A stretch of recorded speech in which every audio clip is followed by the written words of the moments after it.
bien, muy buenos días. Bueno, voy a empezar diciendo que hacer una presentación en esta instancia tiene... la peor instancia es después de comer, porque la gente se duerme y nadie escucha nada.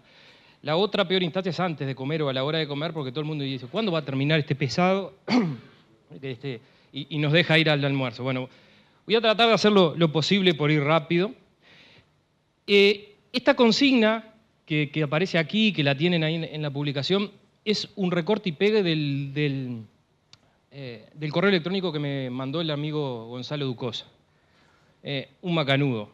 Me pidió esto para esta charla, con una visión amplia de ganadería, agricultura, lechería, granja animal, vegetal, cuáles son los desafíos, oportunidades, desventajas. Lo único que faltó que me pidiera cuál iba a ser el campeón mundial en Rusia para completar esta receta. Y por supuesto voy a estar muy lejos de cumplir esta consigna y va a tener un fuerte sesgo ganadero, porque es donde tengo más experiencia. Y todo lo que les voy a decir está basado justamente en esa experiencia que viene de la parte de investigación, sobre todo en sistemas ganaderos, en INIA, pero también de 20 años de participación en el mundo de la conservación, de conocer sistemas de producción nacionales y también algunos de otras partes del mundo. Y por supuesto, muchas de las cosas, ustedes verán, son debatibles, pero para eso estamos, para debatirlas. ¿Por qué producir conservando el medio ambiente? Y la pregunta más difícil quizás es ¿cómo? Bueno, primero hay que tener en cuenta un contexto nacional que es, digamos, es obligatorio y al cual no podemos renunciar, y es que prácticamente la totalidad del país está en manos privadas. De ese total del territorio, que prácticamente está todo en manos privadas, el 90% se dedica a la producción agropecuaria. Es una de las actividades económicas más importantes de nuestro país, acá no descubro nada. Es la principal fuente de divisas por concepto de exportación, pero también esta actividad es una de las fuentes más importantes de impacto ambiental en el Uruguay. Al mismo tiempo, a esos territorios que tenemos en manos privadas y bajo uso agropecuario, en su mayoría, le pedimos porque no tenemos otra, vivimos aquí y dependemos de eso, asegurar la provisión de servicios ecosistémicos de calidad, asegurar la conservación de los paisajes, asegurar la sobrevivencia de nuestra flora y nuestra fauna, conservar nuestro derecho cultural a vivir en un ambiente diverso, con su cultura tradicional y su diversidad cultural también. Y además, otros hechos que tenemos que tener en cuenta en este contexto nacional es que el Sistema Nacional de Áreas Protegidas de Uruguay, recientemente creado, es muy nuevo y muy chiquito también en cuanto a superficie, somos el último país de América que lo creó, es indispensable, pero es absolutamente insuficiente para lograr la conservación. Por la escala, por el tiempo de desarrollo que tiene y por las perspectivas de crecimiento que tiene. Y además porque dentro de eso también hay producción agropecuaria. La mayor parte del sistema nacional tiene producción agropecuaria dentro. Se necesita mantener la integridad de la matriz territorial, donde están insertas esas áreas protegidas, y esa matriz territorial otra vez es el territorio que hablábamos antes. Y la mayor parte del territorio continuará siendo gestionada por productores. Estas coordenadas son absolutamente importantes para todo lo que nos podemos plantear en conservación ambiental. Entonces, ¿afectamos el ambiente con la producción agropecuaria? Y la respuesta aquí es facilísima, sí. Ya lo vieron en las presentaciones anteriores y como casi toda actividad económica humana afecta al medio ambiente. Lo importante es saber cómo, qué y tratar de tener herramientas para mitigarlo. Y la forma que afectamos el medio ambiente en el caso del agro es muy diversa. Prácticamente casi todas las formas conocidas de afectar el medio ambiente, excepto la radiación, están aquí. Desde las emisiones de gases de efecto invernadero, emisiones de otros gases que no son de efecto invernadero, pero pueden causar acidificación o eutrofización, la pérdida de nutrientes hacia los cursos de agua, la lixiviación hacia aguas subterráneas, la incorporación de productos, de moléculas químicas o bioquímicas que son nuevas para el ambiente, la pérdida de esas moléculas o la deriva de esas moléculas hacia ecosistemas naturales. Con nuestro manejo favorecemos algunos elementos de la biodiversidad, de la fauna y de la flora, y desfavorecemos otros. O sea, aquí el signo puede ser negativo y positivo. especies exóticas que pueden transformarse en invasoras de los ecosistemas naturales, podemos tener manejos que favorezcan a algunos polinizadores y a otros no, o los desfavorezcan a todos, afectar los ecosistemas acuáticos, la competencia de los animales domésticos con los animales silvestres, es decir, el menú de impactos es muy amplio. A veces estamos, por distintas razones que ahora vamos a repasar, muy sesgados o muy forzados a ver efectos de gases de efecto invernadero, etcétera, pero hay muchas otras cosas que estamos afectando en el ambiente. Y voy a principalmente referirme, como les decía, a la ganadería, porque es lo que tengo más experiencia, pero además para Uruguay, como país exportador, es absolutamente relevante, y sobre todo en el contexto global, cuáles son las presiones sobre los sistemas de producción de rumiantes, que es también nuestra principal producción ganadera. Y la presión principal, desde todo punto de vista, y aquí es científico, social e incluso económico, es el calentamiento global.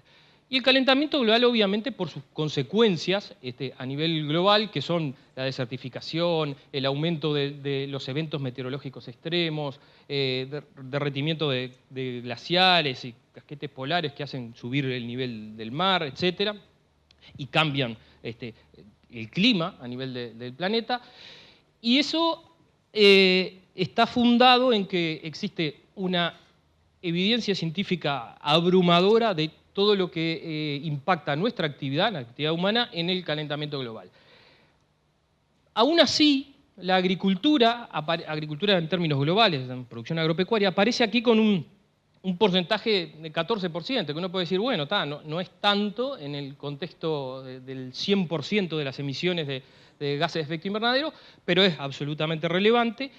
Y a esto además se le hay que agregarle el tema de cambio de uso del suelo, donde la agricultura en mucho de esa superficie es responsable.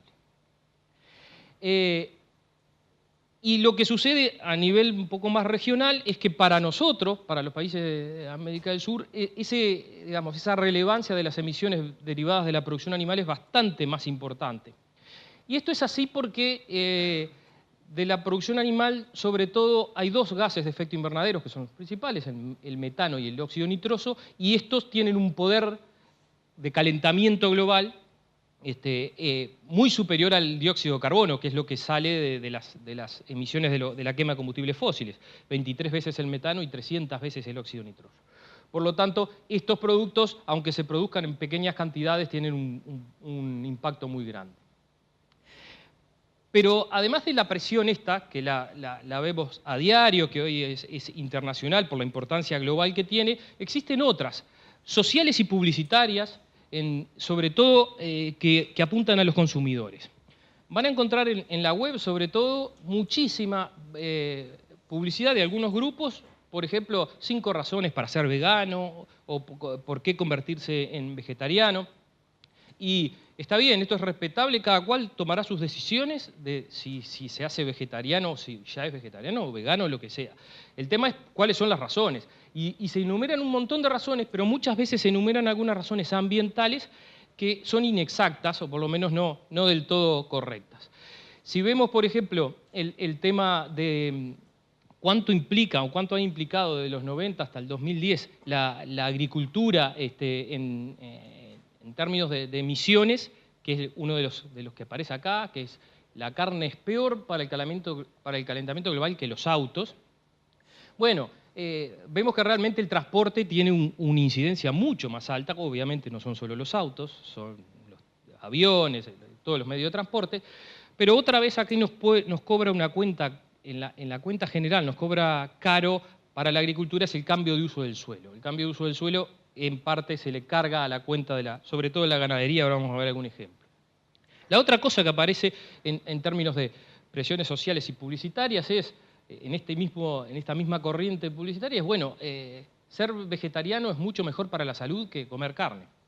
Y es probable, de hecho hay mucha investigación, hay algunas patologías o algunos problemas nutricionales que pueden estar asociados con el exceso de consumos de algunos tipos de carne, sobre todo, pero si vemos, por supuesto esto no es causa-efecto, pero si lo vemos a nivel global, vamos a ver que en el mapa de arriba Los que están en azul son los países que tienen mayor esperanza de vida y coinciden exactamente con los que están en rojo abajo, que son los que comen más carne.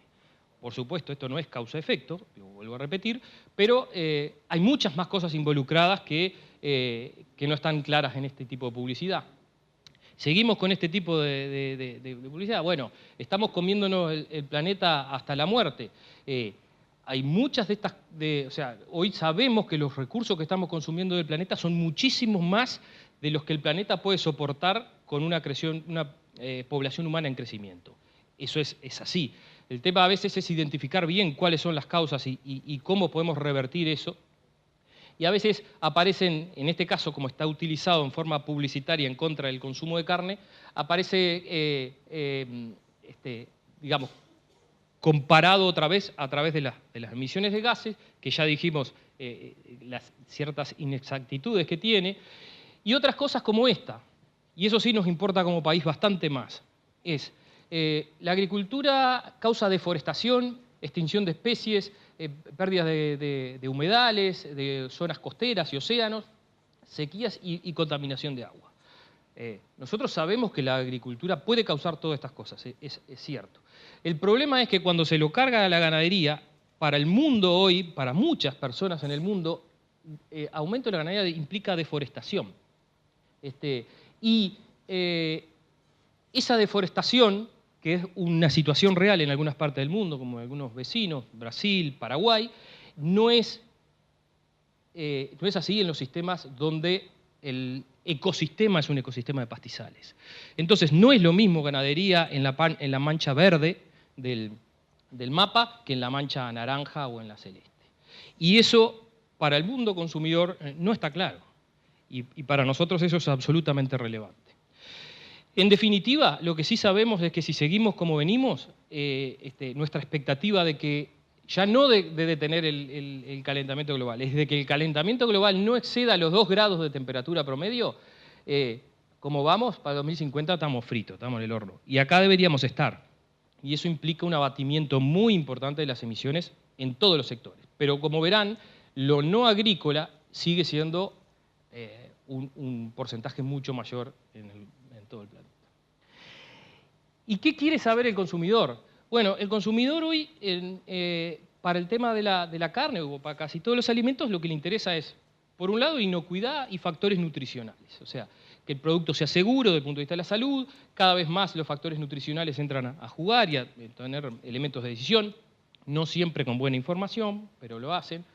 Las otras cosas son cuestiones éticas, por ejemplo, el bienestar animal, el sacrificio humanitario, que va desde cosas muy serias y científicamente constatadas, como tipos de alojamientos y manejos de los sistemas, hasta cosas con una visión muy antrópica de qué es el bienestar, ¿no? Nadie le preguntó a este bicho si con la frazadita perdón, está mejor que sin ella, pero bueno, a veces se hacen nada. Y aparece un gran número creciente, sobre todo en Europa, de certificaciones de este tipo de cuestiones. Y en lo que tiene que ver con el ambiente, las cosas que más aparecen fuertemente hoy son la huella de carbono y comienza a aparecer el tema de la huella de agua. Con el problema de que la huella de carbono solo considera las emisiones. Eso es un tema, no estamos haciendo un balance. Hoy veían algunos datos de la posible pérdida o no de carbono en los sistemas. Tenemos sistemas ganaderos que seguramente están manteniendo niveles de carbono muy altos en el suelo, incluso pueden incrementarlo, pero la huella eso no lo considera. Y la huella de agua considera 3 colores, o esta es la huella de agua tradicional, ahora hay una discusión, un debate a nivel global y esto por suerte aparentemente va a cambiar, pero el consumidor no lo sabe. El consumidor ve una pata grande donde dice huella de agua y dice esto es un problema ambiental. Y que sea huella verde, o sea, del agua de lluvia, huella azul, que es el agua de riego, o huella gris, que es las aguas contaminadas o los efluentes, no lo entiende muy bien. Entonces, nosotros tenemos una huella, en un sistema extensivo de producción, tenemos una huella hídrica alta de agua verde, que en realidad estamos respetando los flujos naturales del agua, sin embargo eso se le carga a cada kilo de producción. Entonces estas cosas no llegan tan claramente al consumidor. ¿Y qué les gustaría saber? les gustaría saber algunas cosas que tampoco están tan claras. Y es si la carne que están consumiendo viene de un sistema como este o como este. Esa información tampoco llega tan claramente a los consumidores y para nosotros como país puede llegar a ser algo muy determinante.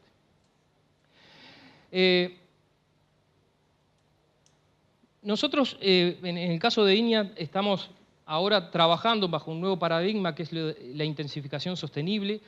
Casi todos nosotros podemos entender bastante bien qué es intensificación, pero la sostenibilidad es algo bastante más complejo. Hoy Bufa incursionó un poco en ese tema. La sostenibilidad es una propiedad emergente e intangible del sistema de producción, pero que tenemos que tratar de asegurarla. La interacción es compleja entre las dimensiones ambiental, económica y social. Y esto también es importante para nosotros, hay una amplia coincidencia entre lo que es el concepto de calidad extrínseca de los productos derivados de la producción ganadera y la sostenibilidad. ¿Por qué? Fíjense, este es un trabajo publicado en 2012 de Oquet et al., donde ellos definen calidad total o calidad global de un producto como la combinación de la calidad intrínseca, si hablamos de carne sería terneza, sabor, todo lo que ustedes quieran, y la calidad extrínseca. Y la calidad extrínseca es la derivada del sistema que produce ese alimento. Y eso, como ven aquí, deriva de este triangulito, o sea, acá nos metemos más al centro todavía que las zonas de contacto de los globitos que presentaba Bufa, y nos vamos más al meollo del asunto, donde la interacción económica, social y ambiental es, podríamos decir, la ideal. En el tema ambiental, que es lo que yo me dedico y a lo que conozco un poco más, si lo separamos de ahí, hace surgir un montón de cuestiones, problemas, indicadores que tenemos que ver en los sistemas. En base a esos, nosotros construimos nuestro set de indicadores ambientales. Estos son set de indicadores ambientales para la investigación. Muchos de ellos son bastante costosos de relevar, dan trabajo, cuestan tiempo, otros ya hay metodologías más simples, pero que en definitiva hoy mostraban una herramienta de gestión que contempla alguno de ellos. Ahora el desafío es que todos ellos se integren, y para que todos ellos se integren hay que generar información a través de la investigación. Entonces, yo con este paquetito de cosas vamos a los sistemas de producción e intentamos averiguar qué pasa a nivel de suelo, atmósfera, agua, biodiversidad. Y la pregunta es, porque siempre andamos corriendo atrás de los problemas, es cierto, con el tema ambiental casi siempre la presión es solucionemos los problemas, pero también podemos tener una visión de vamos a ir a los sistemas que no tenemos problemas y demostrar que no los tienen y seguir manteniendo esos sistemas.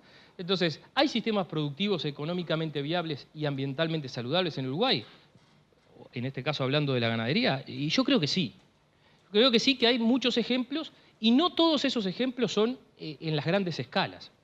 Les voy a mostrar un ejemplo con números. Un proyecto que terminó hace poco, 3 años de duración, con una metodología de coinnovación, con un rediseño del sistema de productores familiares, enfoque de intensificación ecológica y la expectativa de tener una relación ganar-ganar entre productividad y ambiente. Se trabajó con conceptos muy básicos, digamos, si los redondeamos en conceptos gruesos, que es trabajar con más pasto, es decir, con una intensidad de pastoreo menor, con una oferta de forraje de biomasa, sobre todo en productores basados en campo natural, más alta. Y la otra cosa fue con un montón de técnicas de manejo de casi cero costo, o sea, muy bajo costo, que muy conocidas a nivel tecnológico, pero que por alguna razón la aplicación no era alta. Con solo eso, que no es tan poco, porque se trataba de rediseño, así que había que acordar con el productor que cambiara el diseño de su establecimiento y de su manejo, primero se logró el objetivo de trabajar con más pasto, es decir, aumentar la biomasa promedio en estos sistemas de producción. Y eso, a nivel productivo, implicó que en los 7 predios que integraban este proyecto, el porcentaje de preñez de vacunos aumentó. Acá van a ver la gráfica verde, siempre es los productores del proyecto, pero como muchas veces se dice, bueno, pero capaz que es porque los 3 años fueron buenos y por eso aumentó la productividad, se pone para comparar, por ejemplo, el promedio que fue para Uruguay y para en este caso Rocha, que era el departamento donde se hacía este proyecto, y en este caso la preñez aumentó un 20%, lo mismo el peso de los terneros al destete, que aumentó un 15%, también la producción total de carne del sistema, para los 7 predios y comparado con todas las carpetas verdes que lleva adelante el plan agropecuario, el promedio nacional de las empresas criadoras, tenían esta diferencia. O sea, la carne aumentó un 23%. Y si vemos el ingreso neto, también acá se logró mejorar el ingreso neto y bueno, con el tema de ingreso neto hay un tema de precios en la ganadería, pero obviamente esto afectó, los temas de precios afectaron acá, pero también comparado con la media nacional estuvieron por encima. Pero, ¿y qué pasó con el ambiente? Demostramos que cosas que ya estaban demostradas a nivel de investigación, incluso varios productores de Uruguay, funcionaban también en sistemas familiares, con una metodología específica de llevarlas adelante. Y este set de indicadores ambientales nos mostró otras cosas. Por ejemplo, para el tema de carbono, todos sabemos que mover el carbono en el suelo en un periodo tan corto como 3 años es una misión casi imposible para un sistema ganadero. Entonces, intentamos usar un proxy, un indicador que nos pudiera decir si eso estaba avanzando en esa dirección. Entonces, el carbono orgánico particulado separa la materia orgánica en 3 fracciones y esperábamos que en esta, que es la fracción más gruesa, pudiéramos tener cambios en tan solo 3 años de manejo con más pasto. Y efectivamente eso sucedió, las otras fracciones no cambiaron, pero esta fracción aumentó el carbono en el sistema que estábamos trabajando. ¿Qué pasó con el agua, por ejemplo?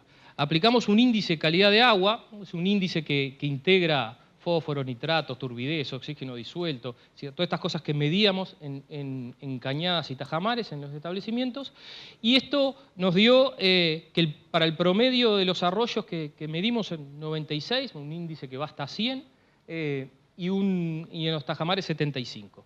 Esto tiene mucho que ver con el ingreso de los animales a los tajamares, pero niveles de calidad de agua muy buenos.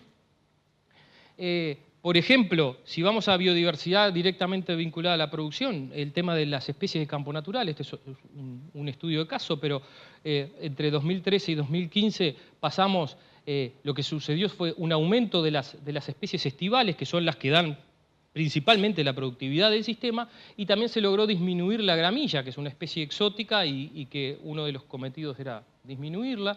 Si vamos a la estructura de campo natural, esto es un factor clave, porque para trabajar en estos sistemas con alta biomasa hay que acostumbrarse a la idea que la doble estructura, las matas y algunos arbustos van a aumentar en el sistema, pero el resto del sistema aumenta tanto la productividad que la productividad global se eleva. Esto pone muy nerviosos a algunos productores.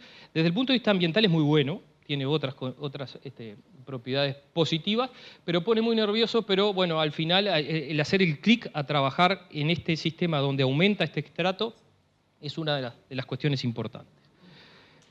Otro ejemplo de los mismos sistemas, ¿qué pasó con el ambiente? Evaluamos biodiversidad, no solo a nivel de los pastos, por ejemplo, la fauna que vive ahí.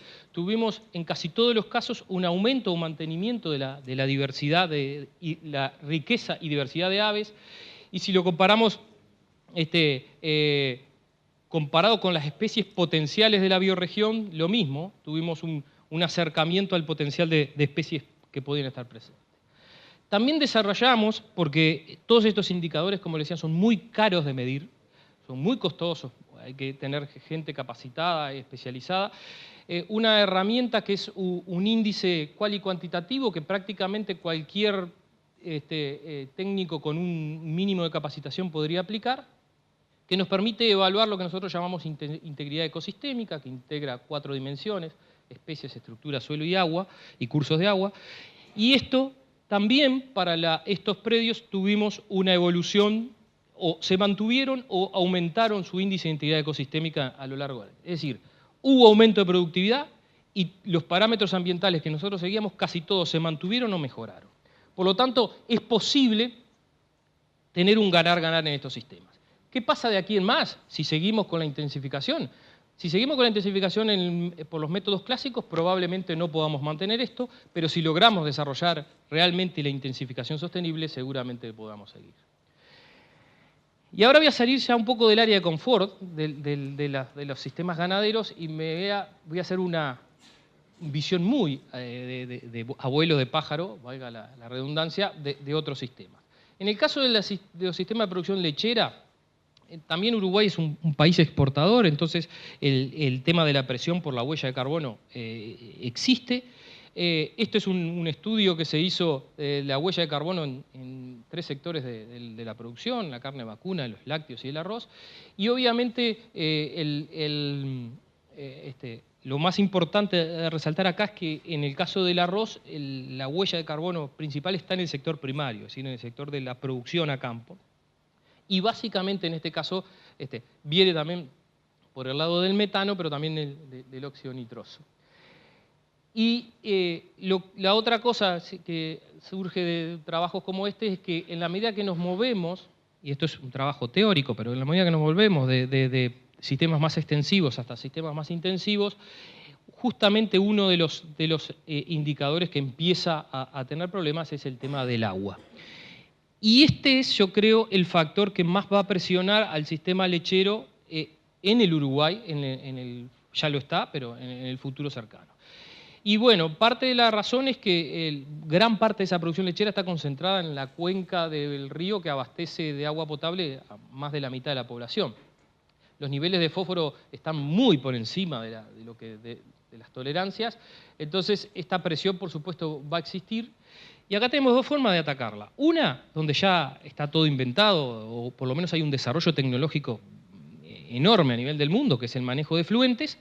El problema aquí no es la tecnología, sino la inversión necesaria.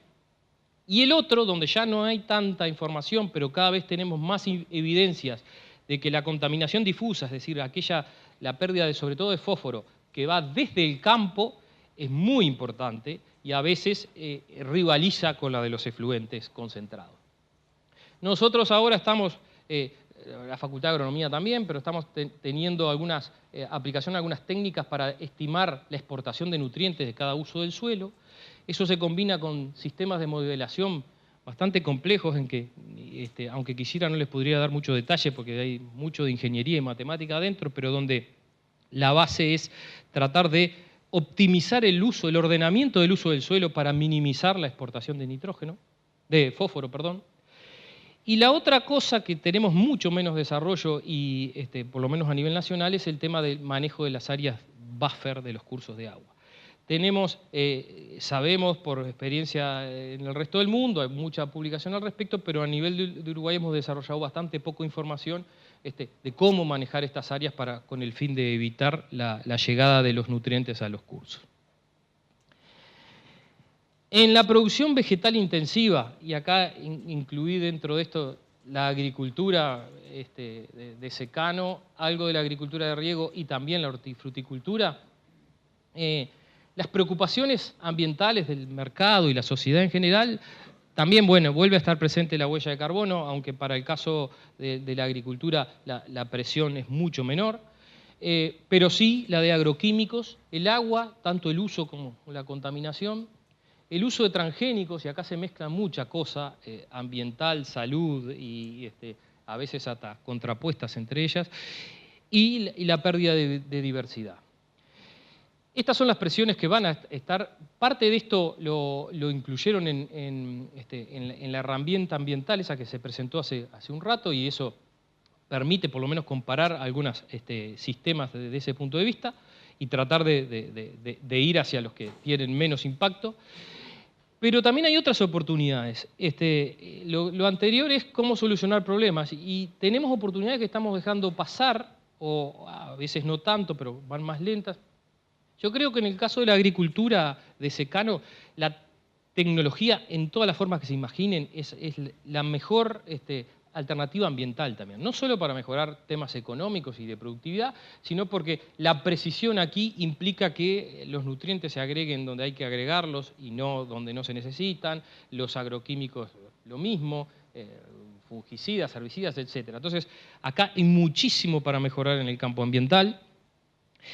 Y la otra cosa que es una cuestión que ya Uruguay a nivel normativo ya tomó medidas, que es con el tema de suelo, la erosión, la pérdida, justamente es algo que surgió de los actores directos, tanto los productores como técnicos, la preocupación obviamente de la pérdida del principal recurso y no tanto de las presiones por el lado ambiental, a pesar de que es un problema ambiental terrible, no solo la pérdida de suelos, también la pérdida de carbono. Con el caso del sector arrocero, lo mismo, perdón, el tema de las emisiones es una de las presiones fuertes a nivel internacional. Y en el caso de las hortalizas y frutales, mayoritariamente en nuestro caso son para el mercado local, no para la exportación, aunque existe exportación de algunos. Y otra vez los agroquímicos, la inocuidad, la deriva, la persistencia, ecotoxicidad, vuelven a ser las presiones. El agua, el uso y la contaminación del recurso y sobre todo estos productos que normalmente están muy cerca del mercado de destino suelen colindar con áreas densamente pobladas y ahí viene otra área de conflicto.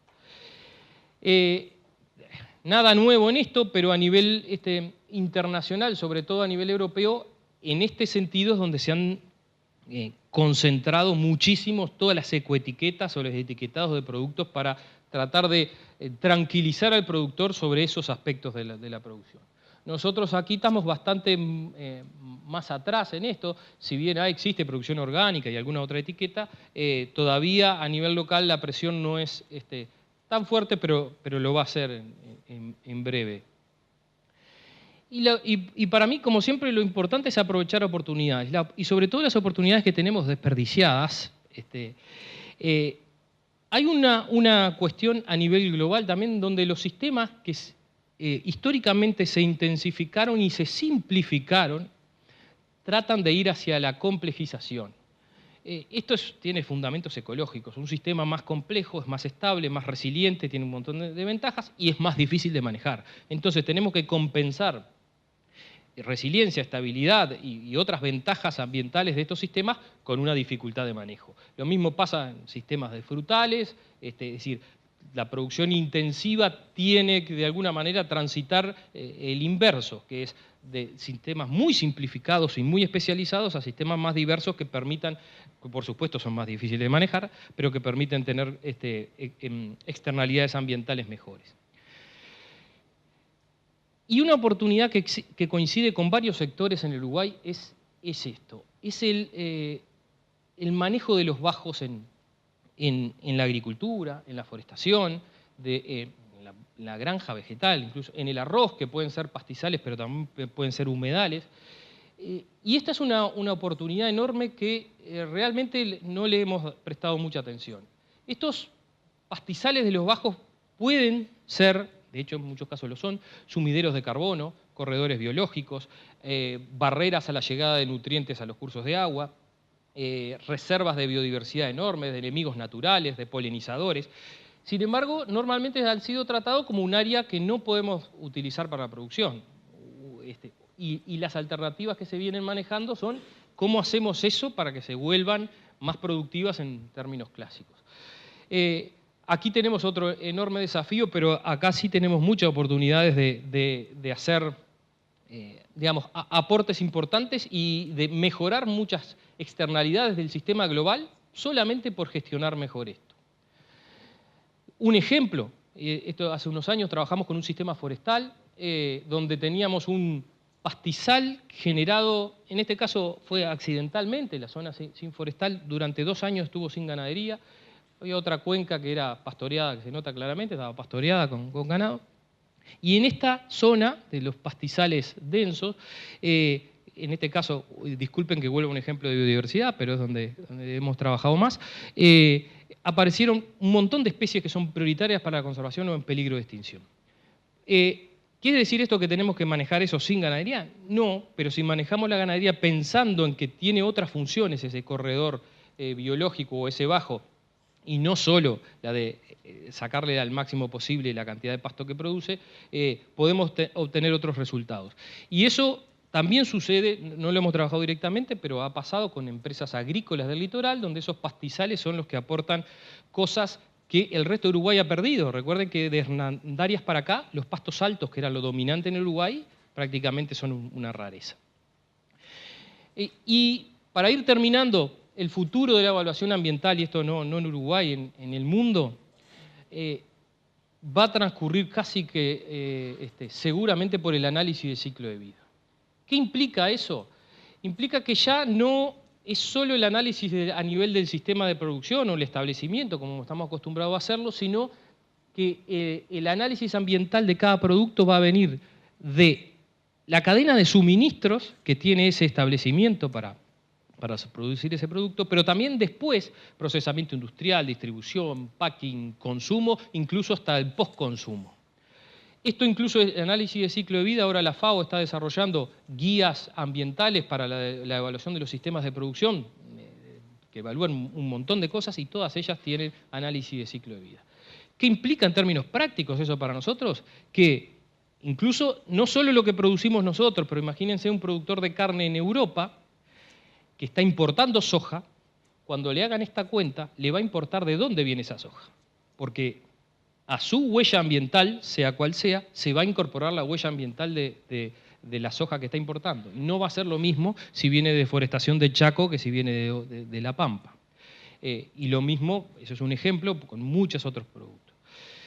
Esto es algo que cambia también la perspectiva porque hay que tener una visión mucho más amplia de qué implica la producción del producto. Y la otra cosa que se va a venir, pero más por interés de la sociedad general, nosotros mismos que vivimos en este territorio y no tanto por la presión de los mercados, son los servicios ecosistémicos. Por supuesto, acá no hay tiempo para entrar en eso, en el futuro podremos hacer algo específico en el tema, pero conocemos muy bien los servicios ecosistémicos de suministros, porque son los productos, alimentos, fibras que cosechamos, hasta un poco el agua dulce, pero todo lo que son servicios ecosistémicos de regulación, incluso servicios de base, de generación de suelo, reciclado, nutriente y todo eso, tenemos que entenderlos mucho mejor y dominarlos para poder realmente asegurar la sustentabilidad. Ni que hablar si en el futuro además metemos los servicios ecosistémicos de tipo cultural, que muchas veces hasta se contraponen con los de tipo